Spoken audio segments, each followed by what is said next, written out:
నెల్లూరులోని బ్రహ్మానందపురం నందు మహిళా గణేష్ ఉత్సవ కమిటీ వారి ఆధ్వర్యంలో వినాయక చవితి ఉత్సవాలను ఘనంగా నిర్వహించడం జరిగింది. ఈ ఉత్సవాల్లో భాగంగా స్వామివారికి పూజ కార్యక్రమం అనంతరం అన్నదాన కార్యక్రమం జరిగింది. ఈ సందర్భంగా మహిళా గణేష్ ఉత్సవ కమిటీ సభ్యులు మాట్లాడుతూ గత 5 సంవత్సరాలుగా మహిళలంతా కలిసి కమిటీగా ఏర్పడి వినాయక చవితి ఉత్సవాలను భక్తి శ్రద్ధలతో జరుపుకున్నామన్నారు. ఈ ఉత్సవాల్లో ముందుగా స్వామివారికి పూజలు జరిపి అన్నదాన కార్యక్రమాన్ని చేయడం తమకెంతో సంతోషంగా ఉందన్నారు.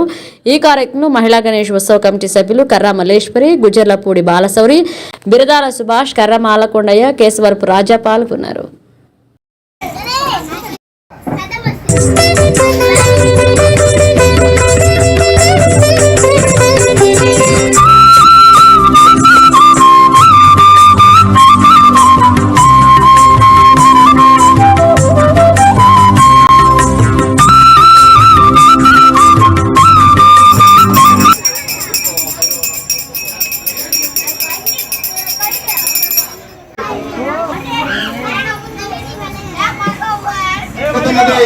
కావున భక్తులెల్లరూ విచ్చేసి స్వామివారి అన్న ప్రసాదములు స్వీకరించి స్వామివారి కృపా కటాక్షములకు పాత్రలు కాగలరని కోరుచున్నాం.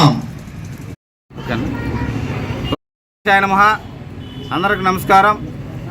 నెల్లూరు బ్రహ్మానందపురం నందు వినాయక చవితి పురస్కరించుకొని మూడో రోజు కారణంగా ఇవాళ గ్రామంలో స్వామివారికి అన్నదాన ప్రసాదం జరిగింది. ఈ అన్నదానాన్ని పురస్కరించుకొని గ్రామ ప్రజలందరూ కూడా స్వామివారి అన్నప్రసాదాన్ని తీసుకొని స్వామివారి కృపా కటాక్షలకు పాత్రులయ్యారు.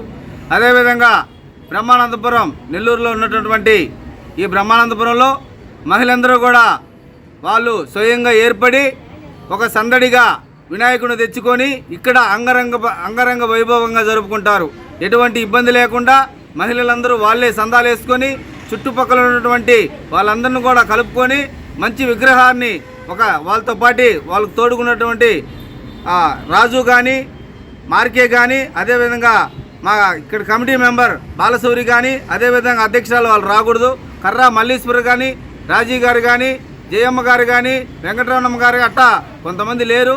భోజనాలు ఎంగమ్మ గారు కానీ వీళ్ళంతా మహిళలంతా కూడా ఇక్కడ చేరి ప్రతి సంవత్సరం కూడా ఇది 3వ సంవత్సరం ప్రతి సంవత్సరం కూడా చందాలు తీసుకొని వాళ్ళకు తగ్గట్టు వాళ్ళ సందాలు వేసుకొని విగ్రహాన్ని వాళ్ళకు తోచినట్టు ఇక్కడ విగ్రహాన్ని పెట్టి అంగరంగ వైభవంగా జరుపుకోవడం జరుగుతున్నది. నిమజ్జన 5వ రోజు నిమజ్జన కార్యక్రమం చేయడం జరుగుతుంది. నమస్తే. మా మహిళలందరూ వినాయక చవితి ఉత్సవాలు గత 3 సంవత్సరాల నుంచి బాగా చేసుకుంటున్నాము. బ్రహ్మానందపురంలో వినాయక చవితి ఉత్సవాలు బాగా చేసుకున్నాం. దాని కారణంగా ఈరోజు అన్నదానం జరిగింది. ఎప్పుడు కూడా సంవత్సరం అంగరంగ వైభవంగా మహిళలందరం కలిసి స్వామివారిని ప్రతిష్ఠించి చాలా వినాయక చవితి జరుపుకుంటున్నాం.